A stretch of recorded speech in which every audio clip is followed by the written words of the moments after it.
નમસ્તે મિત્રો, આપનું સ્વાગત છે આપની યુટ્યુબ ચેનલ જ્ઞાન ગુજરાતમાં।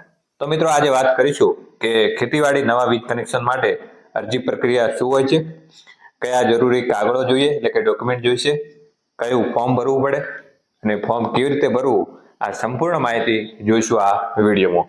તો ચાલો જોઈએ। તો મિત્રો નવું વીજ જોડાણ લેવા માટે સૌપ્રથમ તમારે ફોર્મ A1 ભરવાનું હોય છે।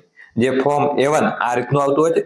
બીજો મિત્રો કે ફોર્મ A1 તમારે નવું વીજ જોડાણ લેવું હોય, લોડ વધારો ઘટાડો કરવો હોય, પુનઃ જોડાણ કરવું હોય, નામ ટ્રાન્સફર કરવું હોય, સ્થળ ફેરફાર કરવો હોય, હંગામી વીજ જોડાણ માટે વીજ જોડાણમાં ફેરફાર અથવા ગ્રાહકની વીજ કક્ષામાં ફેરફાર, આ તમામમાં તમારે ફોર્મ A1 ભરવાનું હોય છે। તો મિત્રો આ રીતનું ફોર્મ આવે છે। તમારે તમારી જે પેટા વિભાગ કચેરી જે નજીકની હોય ત્યાંથી તમને આ ફોર્મ મળી જશે અથવા તો તમે ઓનલાઈન પણ ડાઉનલોડ કરી શકો છો। મિત્રો હજી સુધી તમે અમારી ચેનલ સબસ્ક્રાઇબ ન કરી હોય તો સબસ્ક્રાઇબ કરી દો, લાઈક કરી દો અને મિત્રો સુધી શેર કરી દો। તો મિત્રો આ રીતનું એક ફોર્મ ભરવાનું રહેશે અને એની પાછળ ડોક્યુમેન્ટ જોડવાના રહેશે અને તમારી જે તે કચેરી નજીકની જે પેટા વિભાગીય કચેરી લાગતી હોય ત્યાં જમા કરાવવાનું રહેશે। હવે આપણે જોઈએ કે કયા કયા ડોક્યુમેન્ટ જોઈશે। તો મિત્રો નવીન ખેતી વિષયક વીજ જોડાણ માટે જરૂરી કાગળો જોઈએ તો A1 ફોર્મ જે સંપૂર્ણ માહિતી સાથે ભરી દેવાનું આપણે અગાઉ જોયું તેમ, પછી 7/12ની નકલ ચાલુ વર્ષની, પછી 8ની નકલ ચાલુ વર્ષની, પછી અંકપત્ર 6ની ચાલુ વર્ષની નકલ આ છેલ્લી નોંધ સાથે, પછી ટીકા નકશો તલાટીના સહી સિક્કા સાથે, ચતુર્સીમાની નકલ નામ અને સર્વે નંબર સાથે, ફોર્મ નંબર 16 કુવો ટ્યુબવેલ રિંગ બોરની નોંધ સાથે। જો નોંધ ન પાડેલી હોય તો તમારે તલાટી પાસેથી એક દાખલો લેવાનો રહેશે, પાણીપત્રનો દાખલો। બીજું મિત્રો ઓળખ કાર્ડની ખરી નકલ, કોઈ પણ એક આધાર કાર્ડ હોય, ચૂંટણી કાર્ડ, પાસપોર્ટ, કોઈ પણ સરકારી આઈડી કાર્ડ। બીજું નામમાં જો ફેરફાર હોય તો 50 રૂપિયાના સ્ટેમ્પ પેપર ઉપર નોટરી કરેલ નામ ફેરની સંમતિ।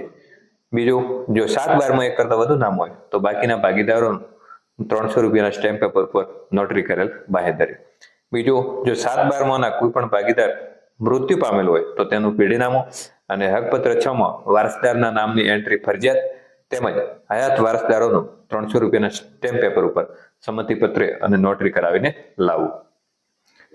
હવે આગળ જોઈએ તો જો એક સર્વે નંબરમાં એક કરતા વધારે ખાતા હોય તો તમારે DILR એટલે કે જિલ્લા જમીન માપણી અધિકારીનો દાખલો લાવવાનો રહેશે અને બીજું નજીકના જે ખેતી વીજ જોડાણ હોય તેનું લાઇટ બિલની નકલ અને તલાટી દ્વારા પૂરતા પ્રમાણમાં પાણી છે એવો એક દાખલો લાવવાનો રહેશે અને બીજું એક અરજદારે એક બાહેધરી લાવવાની રહેશે 300 રૂપિયાના સ્ટેમ્પ પેપર ઉપર। મિત્રો આ રીતનું અરજદારે બાહેધરી કરાવીને લાવવાનું રહેશે 300 રૂપિયાના નોટરી સ્ટેમ્પ પેપર પર।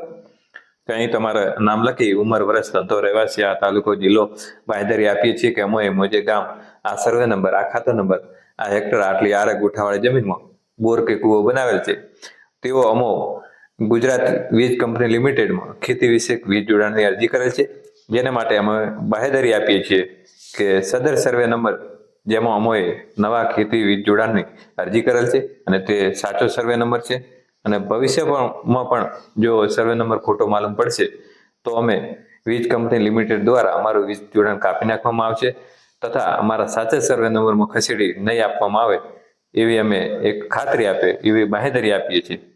આ રીતનું એક મિત્રો બાહેધરી લખવાની રહેશે અને નીચે સહી કરી અને આ બધા ડોક્યુમેન્ટ A1 ફોર્મ સાથે જોડીને તમારે નજીકની જે પેટા વિભાગીય કચેરી હોય ત્યાં તમારે જમા કરાવવાના રહેશે। તો મિત્રો આ રીતની આ પ્રોસેસ છે અને આટલા ડોક્યુમેન્ટની જરૂર પડે। તો આજના વિડીયોમાં આટલું જ, ફરી મળીશું નવા વિડીયોમાં નવી માહિતી સાથે। જય હિન્દ, જય ભારત।